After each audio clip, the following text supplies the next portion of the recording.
9-bit. How did you mitigate that? How did you go forward? I was sick of being broke.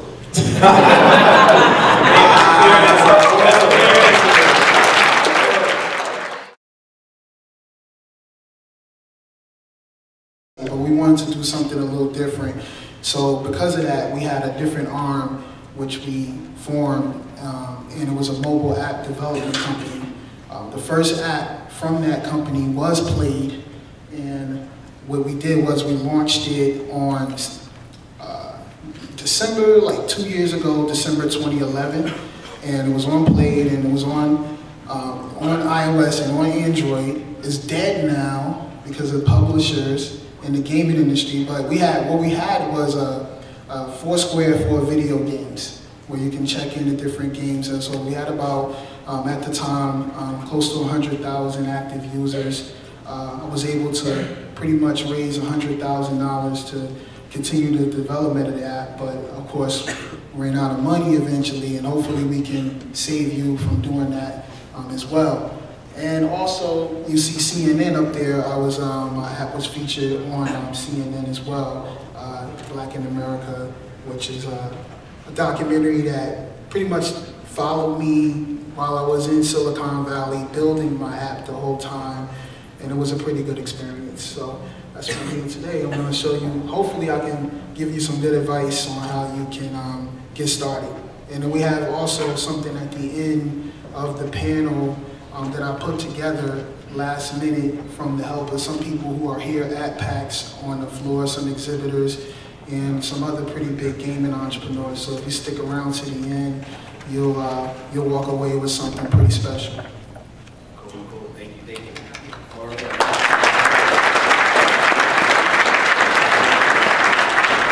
So definitely we have Alexis Hebert, who's going to tell you about herself. Hi everybody, I'm Alexis Hebert. I am Microsoft Studios. I represent all the community outreach for Windows 8, Xbox Live Arcade, and Windows Phone. Just a brief overview of how I got started. I grew up homeschooled until high school in southern Louisiana. Played video games with all my cousins. My mom's got a gamer tag. She's actually recently called me to ask how she could get unbanned for cheating in Oblivion. Duping rubies, I guess, makes cool bowls of Jello. I don't know. I told her she's a cheater and to deal with it, so that got me brownie points. Anyway, moving forward, started playing Halo 1 tournaments with my little brother, and kind of got intrigued with the whole scene when it was weird that I was a girl, and I was like, can I drive, and I have a car, and like a boat? Like, I didn't know it was weird because I was homeschooled, and all my mom and my cousins played games, so I was like, this could be something interesting.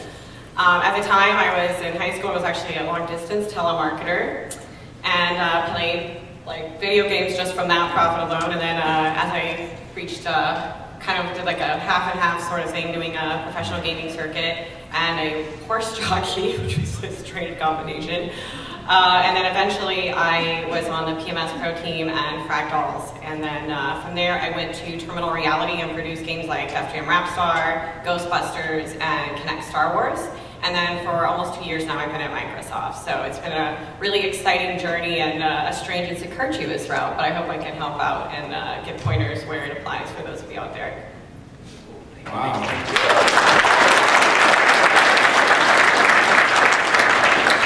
To the right of me, I have CJ Peters of Council Kings. He's going to drop some knowledge today, so let them know what you're about. Oh yeah, let's see what you got up there. Council Kings, yeah, something up. So my name is CJ Peters. I started my company 10 years ago out of a birth of another project I had. But before that, let me get back to the gamer me. So I've been around video games probably since I was 7 or 8. You know, when everybody had Ataris, my mom went out and bought me a Magnavox Odyssey 2 because it had a keyboard on it, and she was like, you know, if you're gonna play all these games, you're gonna learn something. So half of my game library was learning games, right? So from that, ever since high school, college, I always had a system. You know, in college you get busy. I became a video game voyeur at the time in college. I used to watch my friends play all the time. So fast forward, I DJ'd in college. I had a radio show, had a music video show, got a job at IBM, but in the back of my mine. I always wanted my own business, my own company ever since I was in high school. So I started a project called My Kind of Hip Hop. If you Google it, it may be in the Wayback Machine. You might find it somewhere, but it's offline right now. So in that I had hip hop artist interviews, I had entertainment, and then I had video games. So I was like, well, everybody's going to be making these hip hop DVD magazines. What can separate me from everybody else? And the more I looked at my project, I didn't want to scrap it. I said, man, this video game section is crazy. I've never seen, like I had a host, he was just so charismatic, like this guy over here. And it was like, man, this is interesting. If I like watching this content, gaming content, the way I hang out with my friends, I think some other people are going to like it too. So from that moment on, I dropped the music entertainment, went straight gaming. And like Anthony was saying, I went to E3, CES, 3 years in a row, back to back to back to back. Like I had my project, I created it, just a concept, and just tell people what I do, collecting chords, telling them what I do, keeping track of people. And lo and behold, I went to a music conference, and this guy was like, hey man, my cousin does some video game stuff too. I was like, yeah, what do you do? You work at Xbox. I was like, okay, you know, so like, it might be useful. So I met his cousin, and he was like, yeah man, so what you want to do? I'm leaving, I'm going somewhere else. So ironically, we were in the PlayStation booth. And he wrote, in the middle of E3, in the PlayStation booth, he wrote a letter to like the head of Xbox Live and said, hey, you need to mess with this guy. He opened the door, we walked through it, and then, you know, that's how the role of Console Kings really took off and got propelled in 07 when we got on Xbox Live. Wow, man, that's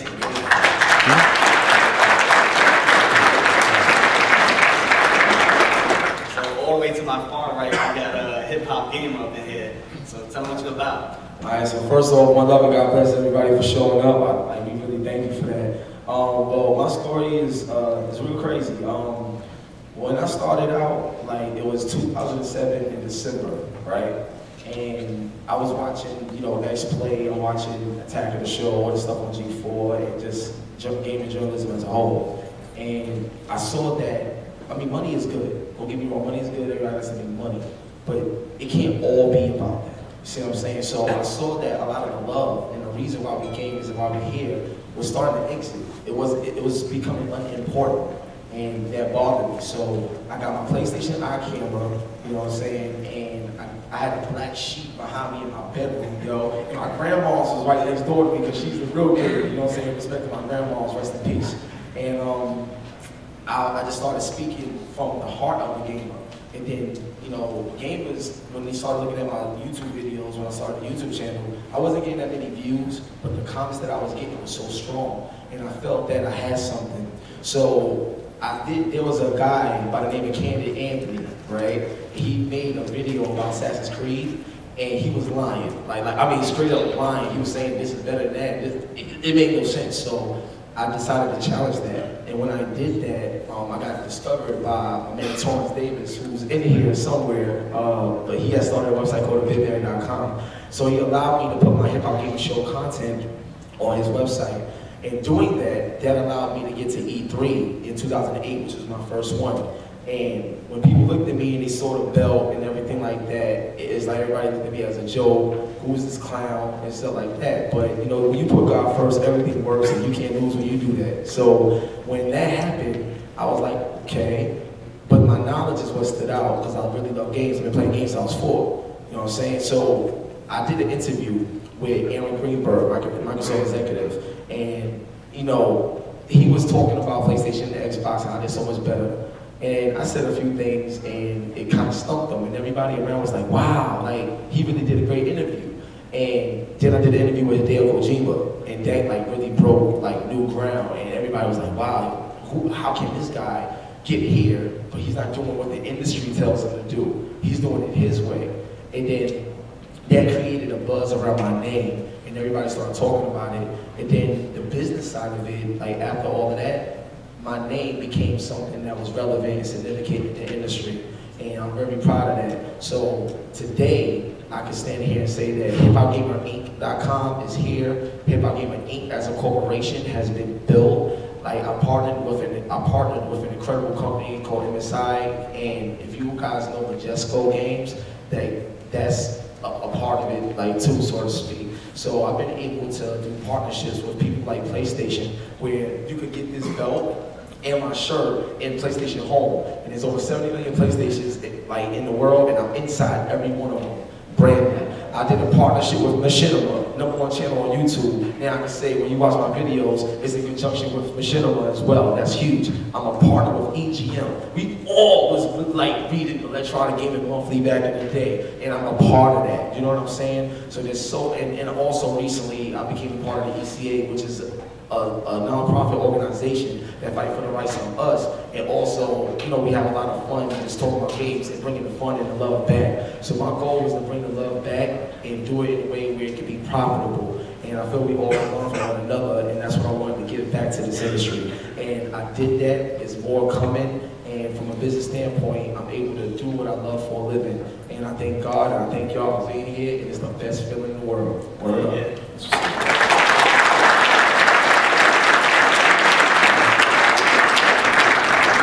So everybody on this panel basically started from the bottom, right? And they decided that it was time to make bank, make some money off of video games, live that life that they always wanted to live. So let's get into that. Like, let's talk about how do you profit? How do you make money in video games? How do you keep that fire alive and support yourself at the same time? So my first question to the whole panel is, you know, how did you turn your passion into profit? Like, what was that feeling? You know, what did you do? Well, I learned how to code. So if anybody in here, you know, this is like, you know, coding is going to be the language of the future. You know, it's no longer enough, you know, just to know how to use a computer. In my opinion, I think you need to learn how to program, and that's just something I didn't know how to do. I dropped out of college, and you know, I pretty much thought I didn't know how to do anything, you know, but I Googled most of, you know, all the information on how to program, and that's how I started my application, my first application. So, you know, look, I was a C student, so I mean, I'm pretty sure everybody in here is pretty good at school, I'm assuming. So, you know, if I can do it, I mean, come on, you know, it's just learn how to, don't go to Code Academy though. You know, learn how to really, really code. There's so many, you know, MIT puts all their videos up. They have a Ruby on Rails course right now that you can take on the MIT website. So once I learned how to code, that's when doors started opening up for me, personally. I didn't code any video games, I just coded applications, but they were for video gamers. So I think, you know, learning how to code is something that I'm really, really behind. So that's the one thing that I did that would that kind of started me on my journey. Oh, before we move on, like you know, when you start off coding, people get a little afraid, right? Like it's new to them. This is difficult. I'm gonna fail. So how did you mitigate that? Like, how did you go forward?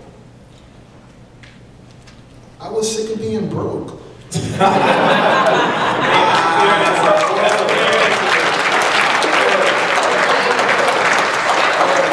I love that answer. So we heard from Anthony. So let's see, Alexis. So you know, you're a female gamer, killing people. How did you turn that passion into profits?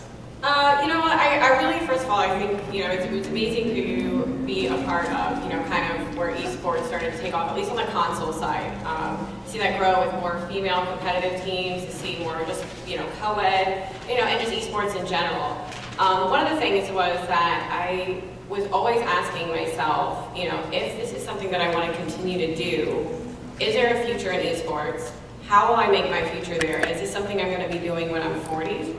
And if not, where will I take this?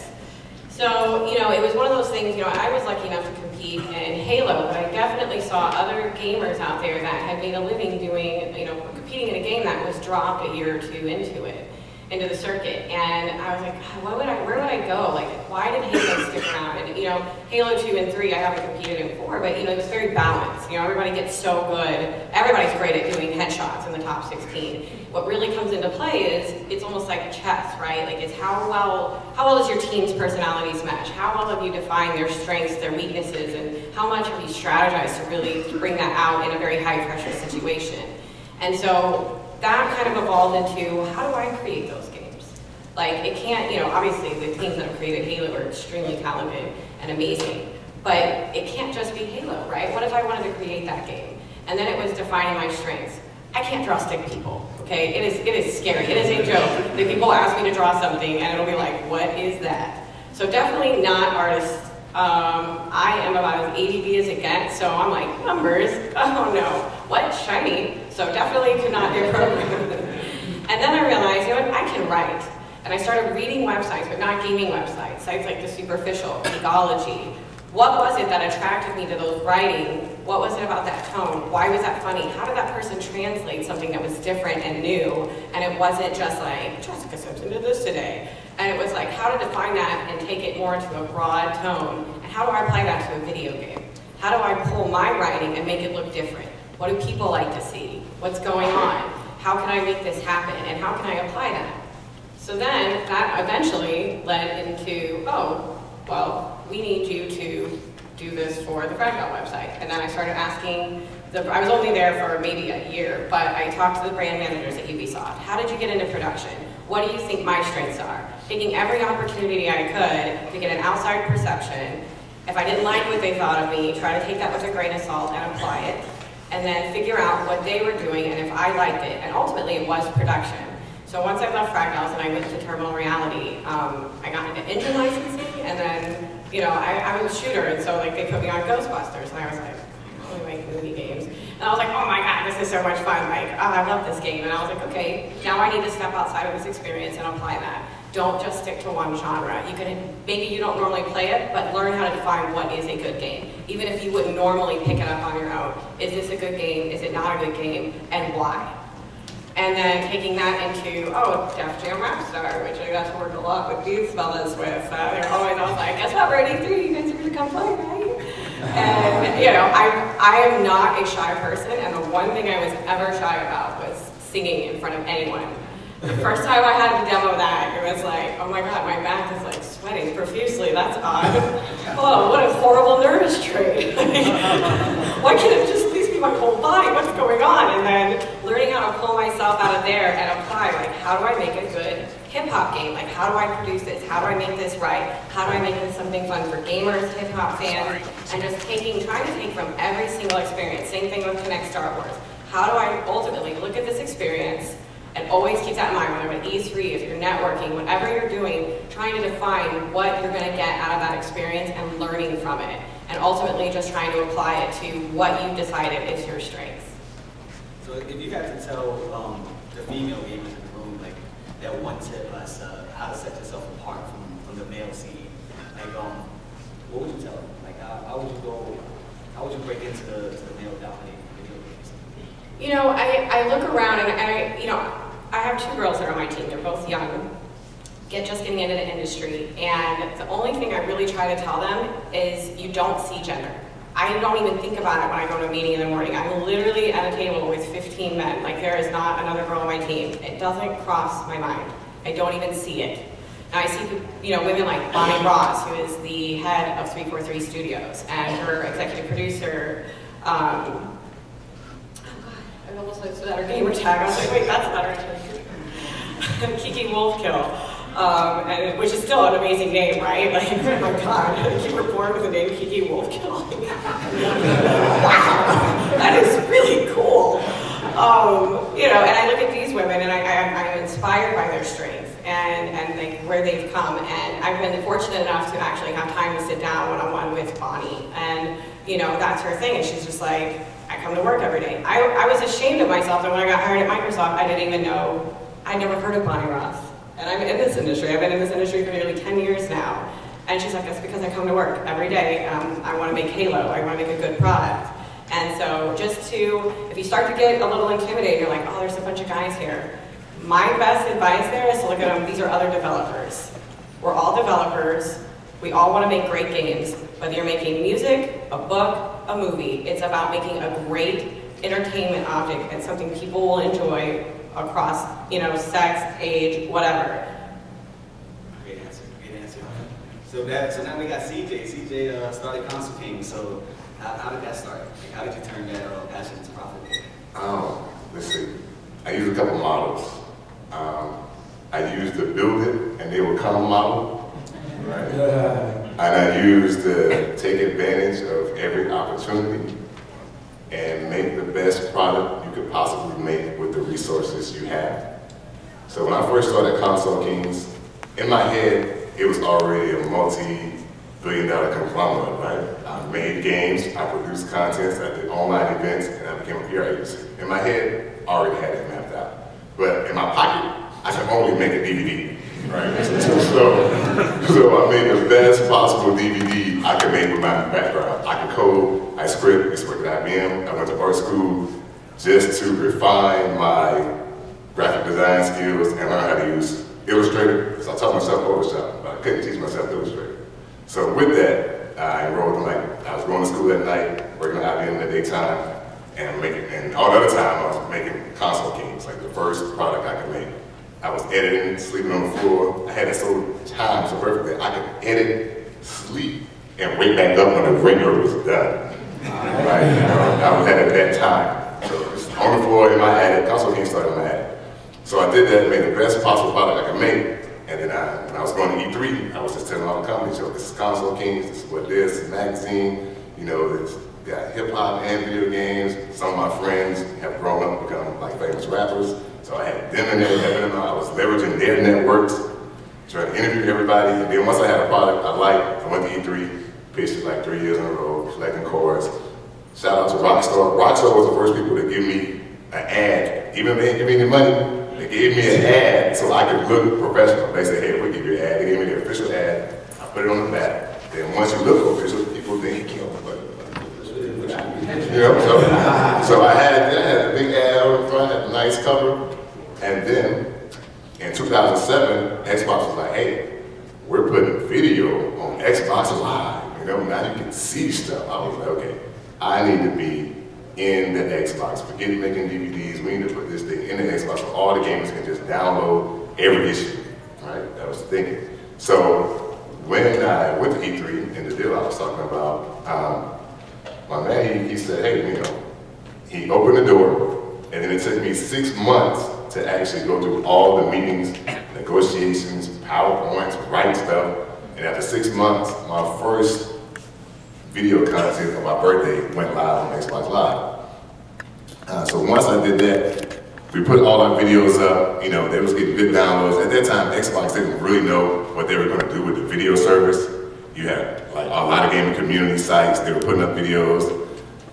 Then, I guess all of a sudden Xbox realized, hey, you know, we need to make some money off this. Then they started charging for the video episodes from the community, and that just messed it all up, right? So then they was like, oh, okay, these cats ain't making no money, so, you know, why are we wasting time? You know, this is me thinking like them. Why are we wasting time with that? Because they ain't making no money, we just only get the big guys. So IGN stayed there, of course, Machinima stayed there, of course. Everybody else just got, you know, kicked out. But before we got kicked out, because we had video content, I was able to put gamer picks and themes on the service. So I was like, you know, I got a good logo. I think I can design pretty good. I think my crown kind of fly. It is. So, yeah, thank you. So I said, let me make some gamer picks. So my partner, he was like, man, I might want to buy it. I was like, it's really what he said, who want to buy that? It's like our logo. Who wants to buy a logo? I said, dude, you know, I think, you know, I like it. I think my shit is, I think my taste is good. So I put it up there in the picture pack, and then boom, you know, 500 downloads, 1,000 a day, 2,000, 3,000. He was like, oh shit, that's really making money. So I was like, told you. And then, so we just cut the video all of a sudden, because, you know, Xbox wasn't really supporting it. Then we just started doing gamer picks. And once we started doing gamer picks and just doing them regularly, we saw, hey, oh man, gamer picks taking off. This actually can pay some salaries and pay some rent. And then that caught the ear and the eye of, you're gonna hear this name by this panel, Aaron Greenberg. They call his eye. Aaron was doing PR back then. They was pushing Halo 4 and they was making a push to get Xbox to be the system to play Madden, Grand Theft Auto, and Halo on. So he had this idea of these Halo house parties, and then he found my content. He couldn't even contact me. I didn't have a phone number on my website. I didn't have my name on my website. So the only way he could contact me was through my gamer tag. So he found Console King's gamer tag and sent me this long ass Xbox Live message. He must have typed, like, spent 30 minutes trying to type that in Xbox Live. So he put his number in there. He put his number, and I called him, and I was like, yo, what's up? He was like, you think we can do one of these? He said, you know these rappers? I said, yeah, we can do something at the studio. And then he gave us our first event, and that's how my company got known for doing events. So the events and the gamer pictures is what helped us start to make money. And now we're doing avatar stuff. So we have a store called Ultra Fresh. So if you go in the avatar marketplace and look at Ultra Fresh, that's our store. Amazing, man.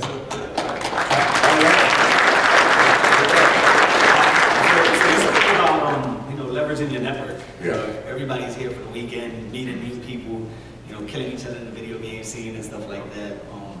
How do we go about the network is powerful, man. Like, I'm not an engineer, but in college, I was in the engineering program because I thought I was going to be an engineer. I thought I was going to be an electrical engineer, a computer engineer, but I realized quickly that I wanted to use a computer and not actually make it.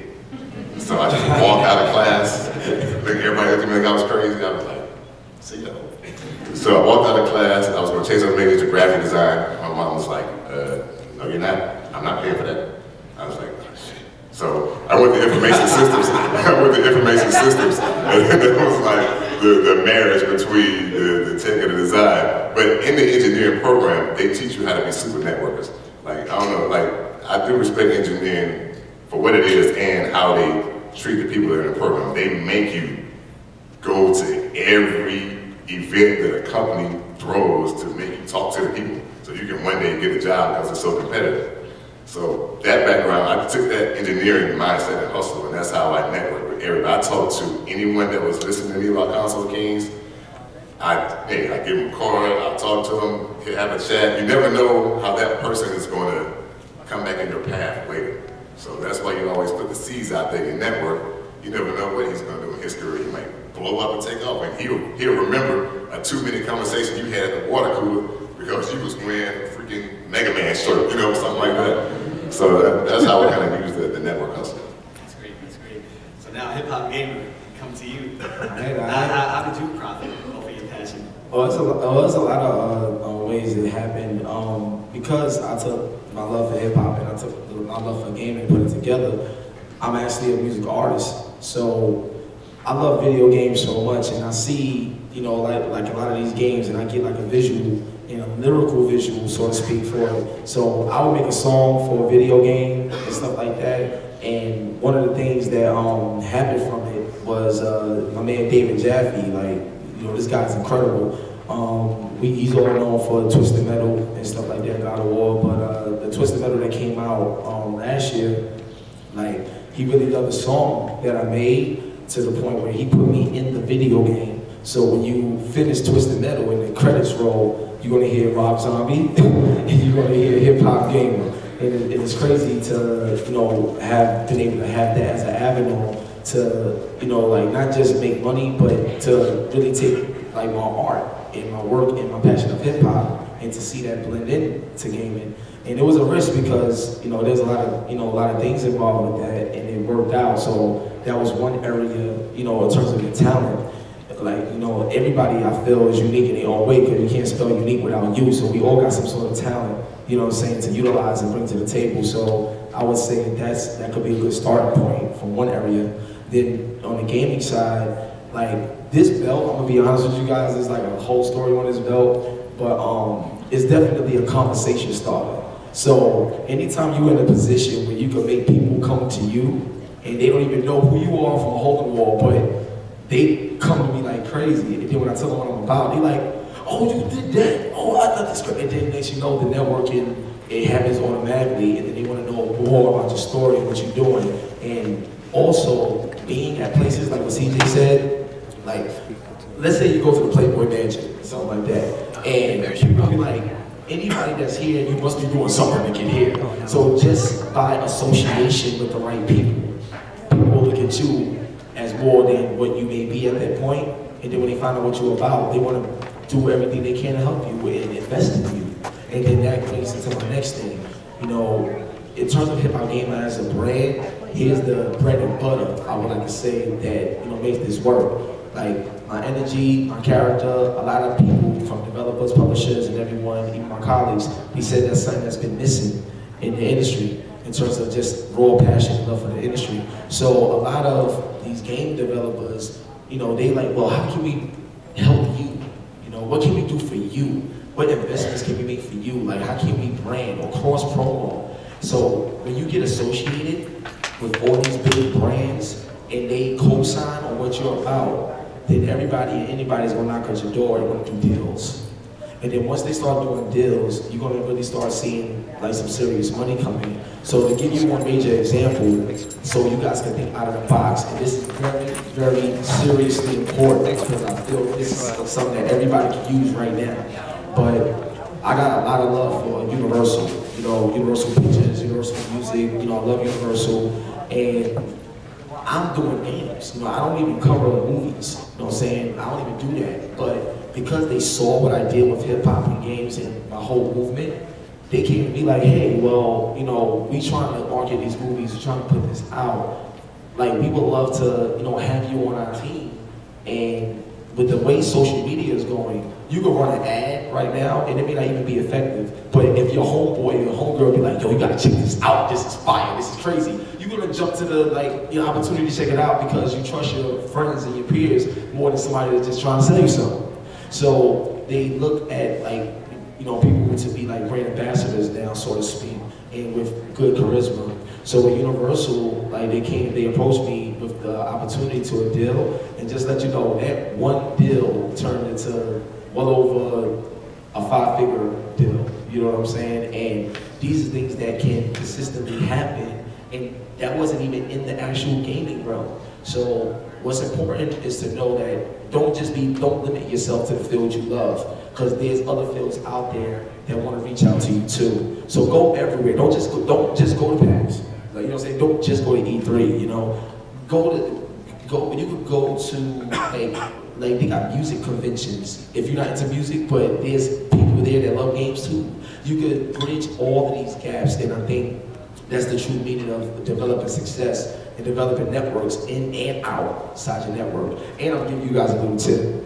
Like, even though it may cost a little money because you got to invest in yourself, but LinkedIn can save your life. Like, I'll tell you right now, yo, because you get a lot of these information from these people, and to be honest, especially now, these people really want you. Like, you may go to them because they the big guys, they got all this money. Apple will not bang down your door. Like, you know what I'm saying? Samsung will bang down your door. Like, Sony would be like, look, like, we need help. Surprise, so don't, you know, let their big conglomerate for you, because they really need you more than like you really need them. And as long as you go in there with that type of mentality, they're gonna give you roughly anything you want once you prove yourself. And you already prove yourselves, because that's why you're here today. So then you're about to take it to the next level, and I can't wait to see all y'all make some more money and turn your passion into profits too. Word up. So that's how I got mine.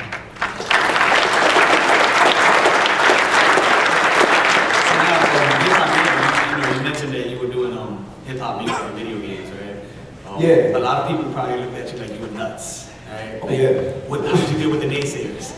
Oh, the naysayers? Oh, they're going to be everywhere. See, one of the things that you guys got to understand, this is definitely a sensitive subject, but in the world of game journalism, you know, it's a predominantly white area, you know what I'm saying? So, to go back to the David Jaffe situation with the Twisted Metal song, it's like, it was so bad from like, you know, a hate situation, just because I'm a gamer just like everybody else. So if you support everybody and come together, don't you think you'll get more? It'll grow. But you got a lot of people that, you know, they got a lot of evil people out here in this world. Like, you know what I'm saying? It's just evident.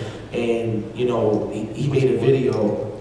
He was basically like saying that, look, you know, like, hip-hop gamer is a cool guy. We're making games.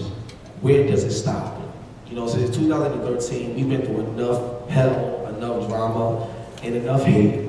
And I feel that, like, even everybody in this room, and when we go out there and play games, it's like, this is what we're supposed to love to do. But instead of just loving what we do, love each other. So all the naysayers that say the things they say about me, you know, I turn back to them and say, well, God bless you anyway, and I love you too. Because at the end of the day, you know, you never know where your help is going to come from. You never know where your next deal can come from. Anything can happen in your life. So people need people, and that's how we be successful. So to the naysayers, I just show, improve, and continue to do like what I do and be successful, and eventually they'll get the point. And if they don't, then God bless them, and wherever they end up, they end up.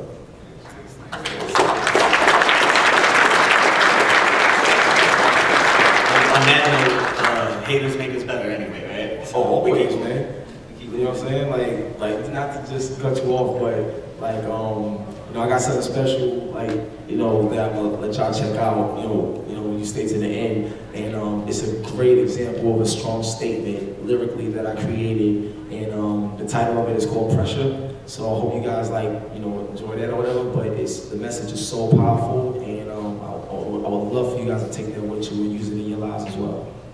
Cool. So we've all been through a lot of things, been in the game for a minute now, been in it for a while, you know, learned so much. So I would love to ask you guys for maybe 3 tips as to what would you do different now? You know, you've been in it for 10, 20 years. What would you do now? Like, what is it that you learned that you would tell your younger self, like, hey, this is what I should be doing right now? So I would love to start that with Anthony, because I know he's been through everything. Well, what I would do now is I would get a college degree. You know, I always regret, you know, dropping out of school. That's the one thing I would do. I would also pretty much learn how to, like, I'm gonna keep saying this, like, learn how to code, because it's so important, seriously.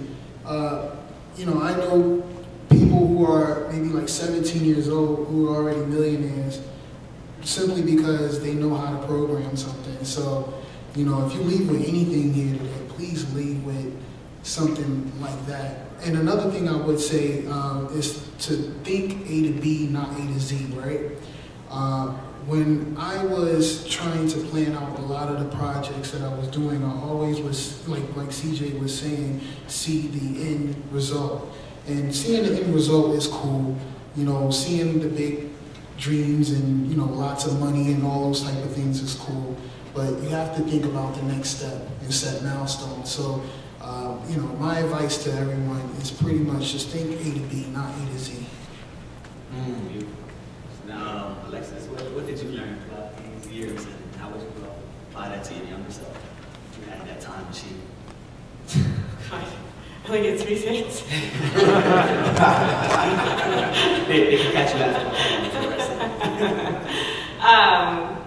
You know, I would just tell, you know, it was one of these things I think I learned, be observant, you know, when you learn your lessons through yourself, not to be judgmental, but to learn from others around you, you know, and be like, oh, you know, I've had friends who are like, oh, I can't believe I just did that, it was so stupid, you know, I tried to network, thank you, sorry, I tried to network with someone, and I thought they were really cool, and like, maybe I had too many drinks, and then like, I monopolized their time for like 40 minutes, like, you know, and now I feel like a jerk, and now they probably avoid me, and, you know, it's one of those things where, like, you try to learn from others without, you know, without being judgmental, you know, obviously, but be like, man, I don't want to be that person, or I'm, you know, consoling a friend, or, you know, whatever it is, always be not down on yourself, but your worst critic. Like, replay that situation in your head, that experience, you know, and I try to really apply that every day, you know, and a lot of times I would take criticism, especially, you know, when I would do something in the public eye, whether it was do a demo or appear on some show or something, and I would just be like, none of those guys are right, I didn't do that in that interview, or I didn't look like that, or, you know, whatever. Like, anyone that said some kind of snarky comment, yes, it is the internet, they will do that. But then I really found a lot of, you know, like, oh, make a sandwich. Well, I do like to make sandwiches, but that's not the point. Oh, that like 90 times. But, you know, some people did have a point. I had one of my very first interviews at E3, and like, Peter Moore happened to be walking out of a meeting when he was still at Xbox, and I was like, they were like, go get Peter, and I was like, okay, like, the whole time I was so nervous, I was just like chewing gum like a cow. I was just like, how's E3, Peter? And I'm just like, rah, rah, and they're like, what the heck is wrong with this chick? And I was like, those guys are jerks, I was just chewing gum. And then I was like, no, they're probably right. I probably should have like swallowed that gum or spit it on the ground or something. Like, and just learning to take criticism in a way that even if it is represented to you in a really crappy way, if it has a grain of truth to it, to apply it, because that is valuable. That is super valuable. And the internet can maybe be your worst critic, but they can also be your best friend on how to improve yourself. Beautiful, beautiful. I know Anthony wanted to give Yeah. us another tidbit. I had one more thing I wanted to say because while she was talking, it just, instructed me.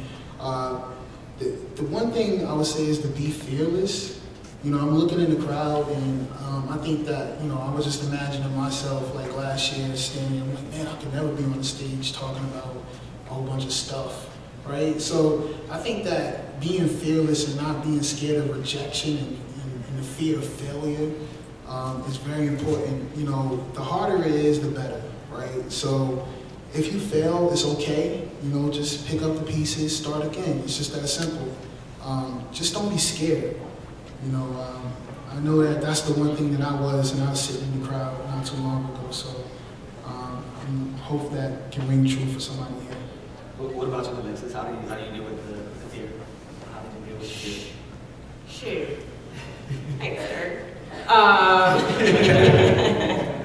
Like I said, I mean, my whole family, we're very, very Southern, very New Orleans, very, that's just how I grew up. And so, like the situation with Rap Star, it was like, oh, what is this feeling? I'm nervous. I'm sweating. What is happening right now?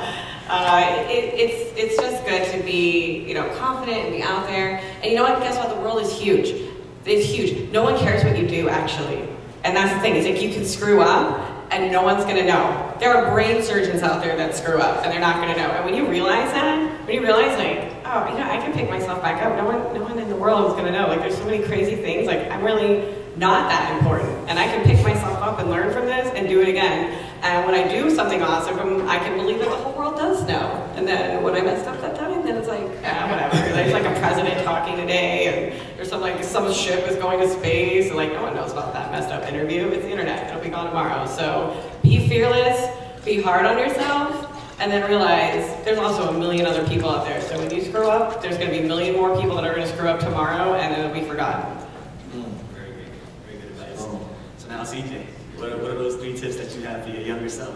Well, when I tell my younger self, a couple things. One thing I would tell my younger self that I tell my older self now is, pretty much all of you are some type of entrepreneur, and you're going to be, right? To be an entrepreneur, you have to be focused on what you're doing and know what you want to do. And you have to learn how to say no. Learn how to say no. If it is distracting you, you gotta say no so you can focus on your goal. If you keep saying yes, yes, yes, your time for yourself is gonna become smaller and smaller and smaller, and you're getting nothing done. You gotta learn how to say no. So when he invited me out to a curse party last night and I had a presentation to do, I told myself, no, I'm not doing my presentation. Right? But I stayed in a hotel room and did my work. You gotta learn how to say no. No is real power. Other than that, I would tell my younger self, once you see an opportunity and you notice something good happens, act on it faster and repeat it so you can have more good things happen. Like when we started selling gamer picks on Xbox Live, it was like, cool, this thing is really selling. But I should have been thinking, hey, how can I sell more of these faster so I can make more money? But I wasn't really thinking it. I was just thinking, it's kind of cool selling this to this, people like the brand. But I should have been thinking, how do I make this a process? How do I make this go faster? How do I sell more? I should have been jumping on that opportunity a little more than some of the other stuff. I was still trying to do a lot of video stuff, a lot of blogging stuff. I should have paused that immediately when I saw this thing was taking off. When you see something take off, what you're doing, it might not be what you originally planned. But when something takes off within the many things you're doing, make it hit the moon first. And then once on its way up, you can pick all these other opportunities up. It'll open so many more doors. You gotta get a win, you gotta get W's. Good. That was great advice. So now, hip-hop gamer, what would you tell yourself? Wow, probably more than 3 tips, but. Well, one of the first things that I would say is don't be afraid to ask for help. Real talk, because a lot of times people feel like, they want to do everything on their own because they don't want to be involved with nobody. They just want to get all the glory. You know what I'm saying? But what I would tell myself is You know, always ask for help. Now, I know a lot of times you can ask certain people for help, and certain people don't want to ask for help, but, you know what I'm saying? But at the end of the day, you know, you can't do everything yourself. And you gotta learn to let go of some of the burdens and outsource them. And then you'll be surprised at how well you get things done, and then you develop the mindset of a leader the moment you put yourself in a position to delegate the things you need to delegate to make your entire machine work and run.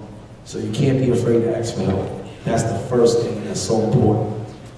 The second thing is sort of like what CJ said. I got this from Tyler Perry, and this is something else I would tell my younger self.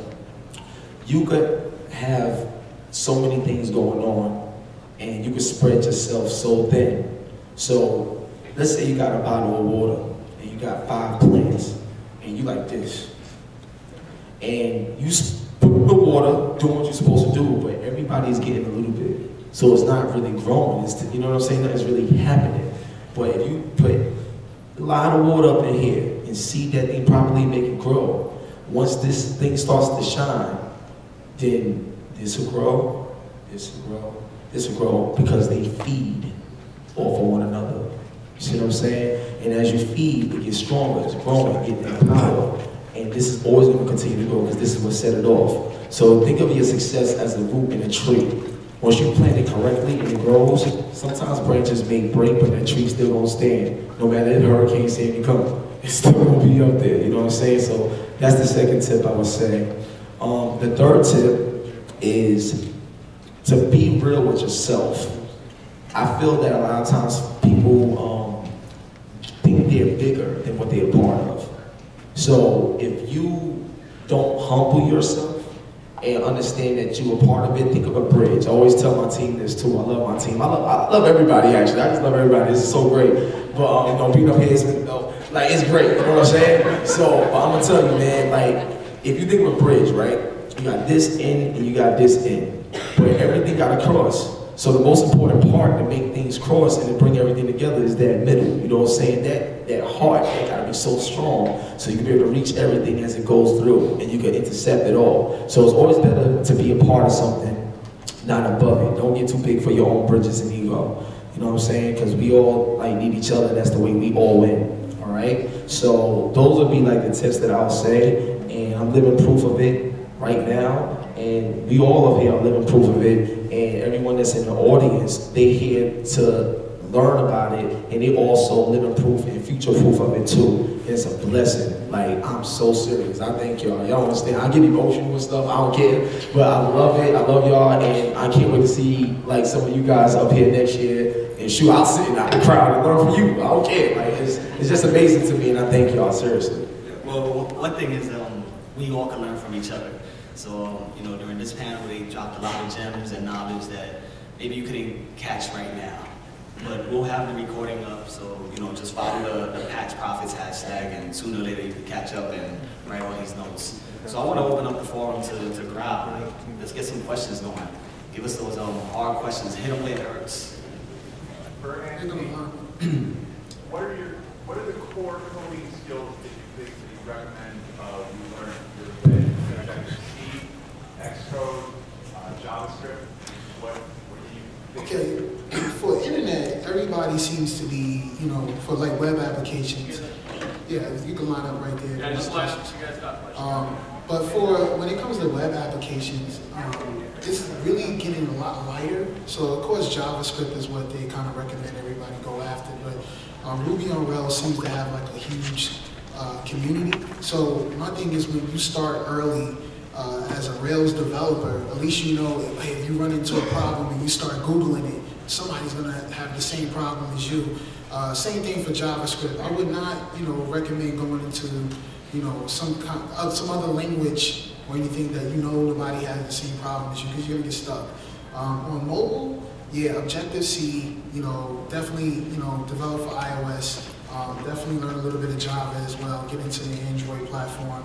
I know iOS is the popular thing right now, but Android is eventually going to overtake it. I don't know if there's fanboys in the crowd, but this is really this is just the fact. Don't start that. It's already kind of over. It's kind of already overtaken it, but you know, it is what it is. You know, learn. Yeah, Ouya. So if you want to look, so if you're a mobile developer, right?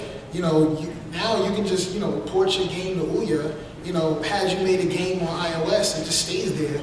You know, and that's it. So think multi-platform as well. Have that kind of strategy into it. So yeah, definitely. But also responsive web design. It's not really there yet. Facebook had an HTML5 app. They scrapped it because it wasn't fast enough. So I'll wait till that kind of catches up. On that note, like programming is definitely not something super easy, but you could hack things together. You could put up a question on Google, grab that feature that you want. You wanted to scroll. You wanted to. We were talking about Twitter earlier, how they have their pull to refresh. You want that on your phone. Somebody has to code for it. So you don't need to spend 2 days trying to figure out that feature. Quick to that. If you don't code at all, I would learn the basis of what an object-oriented language is. Just learn what the things mean, because the languages are always going to change. The actual, what you key in is going to change, but the actual theory behind it is not going to change. Data is going to be encapsulated by functions. I don't care who's writing it, data is going to be encapsulated by functions, right? So that's always going to happen. This is from my super geeks right here. It's always going to happen. So learn the theory of coding and you will understand. I don't code a lot anymore, but I know when somebody's trying to dig me, a programmer, and trying to say he can't get this done, but because I know the theory. Great answer, great answer. So next question. I'm a little nervous right now. Well, I plan on starting my own startup soon, and I just wanted to know, how can I become a king? How can I start my own coalition? And how can I get that belt? In order to get the belt, you gotta see me at the joust over at the ECA booth, you know what I'm saying? So if you think you're ready for me, I'll take you on. I don't care how much more you weigh than me.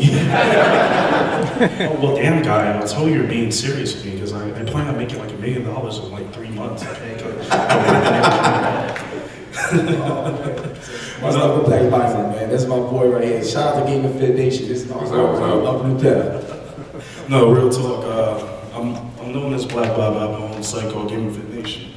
I know all 3 of these men. Each of these men gave me the tips to start my company and get to where it's at right now. From hip hop, I learned to be consistent. That's his thing to me. From my man right here, CJ, he taught me to focus. Centered instead of trying to spread myself out, which hip hop kind of touch. And my man Anthony right here, he taught me to, research and, seek out and work with others. So I suggest all you people to heed their words, because I'm a product of the success they have. Wow.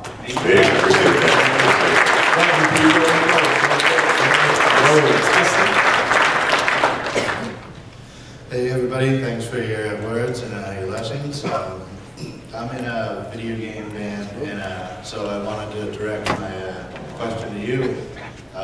You got one of your big first breaks was getting a track into a video game, and I'm wondering how do you make those sort of contacts, and once you know somebody, like what's the next step to actually get your media into that other form of media?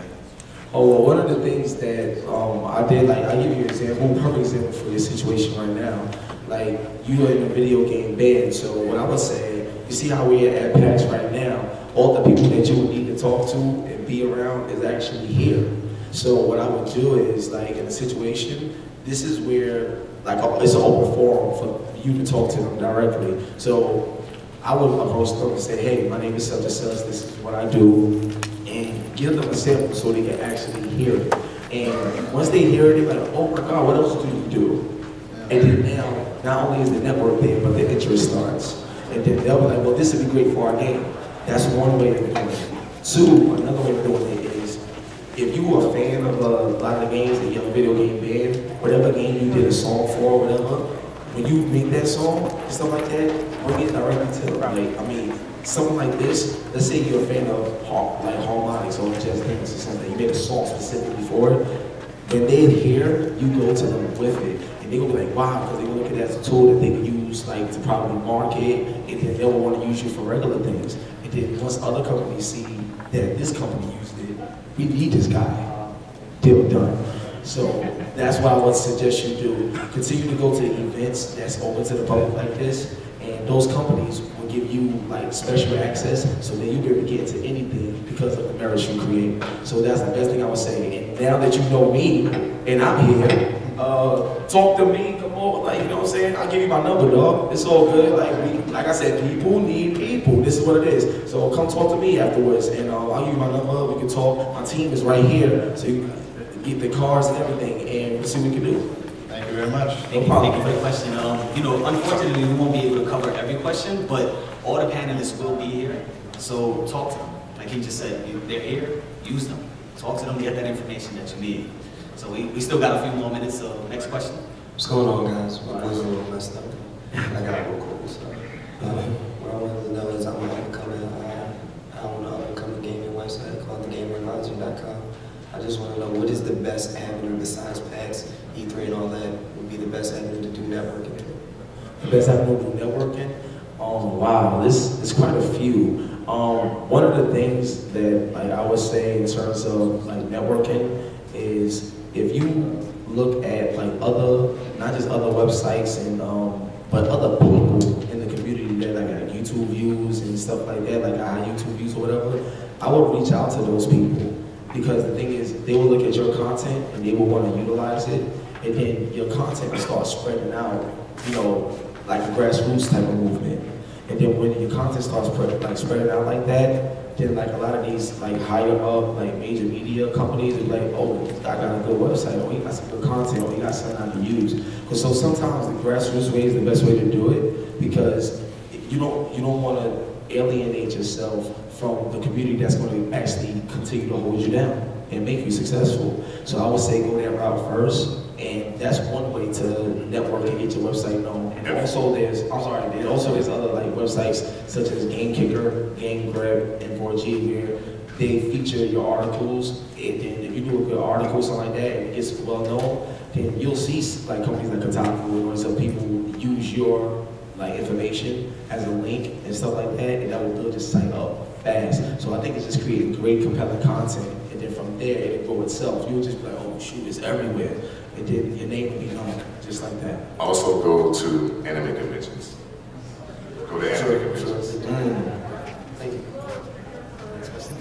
Hi, I'm a software engineer, and I'm making a game in my spare time, and I find myself making very slow progress on that because it's hard, and sometimes I work a 9 to 7 job, and sometimes it goes down to 10. I have to work weekends because that's how it is in the software industry. So what suggestions do you guys have for people who work long hours, or people who I guess would essentially be working 2 jobs and still want to make it? So I don't know if maybe you're familiar with maybe a title called Dust and Elysian Tale, or with Dean Dodrill. So he's one of, he worked with, so Microsoft Studios published his title. He's an XNA developer, and we worked with him for 5 years to get that game out. So I'm actually getting the time card. If you want, I'll be out front, and then if anyone else has any questions, but I'm happy to give you my card. My manager actually is the XBLA portfolio director, and most of the titles that we work with are 1 to 3 people, you know, development studios, and they do have to have other jobs and other things when they're first launching. All right. Well, sorry everybody. Unfortunately, we have to leave the room for the next panel. I just want to give everybody a round of applause for being here. We have this video at thefatstarter.com/PAX with a lot of advice and real gems.